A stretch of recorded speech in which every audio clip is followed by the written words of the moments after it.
Euzubillahimineşşeytanirracim. Bismillahirrahmanirrahim. Siyer sınavına katılım gerek Türkiye bazında gerek ilimiz Şanlıurfa'da hedeflediğimiz düzeyde olmasa da elhamdülillah iyidir. İstediğimiz düzeyde olmamasının sebebi Gazze'nin mevcut durumu. Zalim Siyonistlerin Müslüman kardeşlerimize yönelik soykırıma varan saldırıları tüm halkımızın ve bizim birinci gündem maddemiz oldu. Gerek kurduğumuz destek çadırları ve yaptığımız programlar ile elimizden gelen desteği vermeye çalışıyoruz.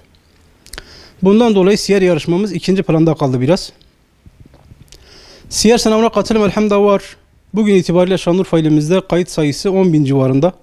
Türkiye genelinde Şanlıurfa olarak kayıt noktasında 3. sıradayız.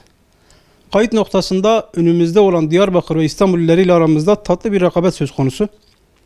Hayırda yarışıyoruz inşallah. Kayıt heyecanı tüm Türkiye'de ve ilimizde devam ediyor. İnşallah bu sayı gittikçe artacaktır. Siyer sınavının önemi hakkında ilk yıllardan beri sloganımız kaybedeni olmayan siyer yarışması. Evet, bu yarışmanın kaybedeni yok.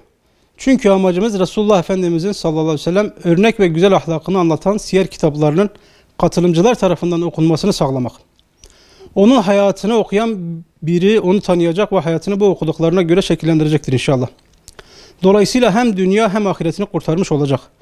Efendimizin güzel ahlakına sahip bireylerin sayısı arttıkça toplum da kazanmış olacak.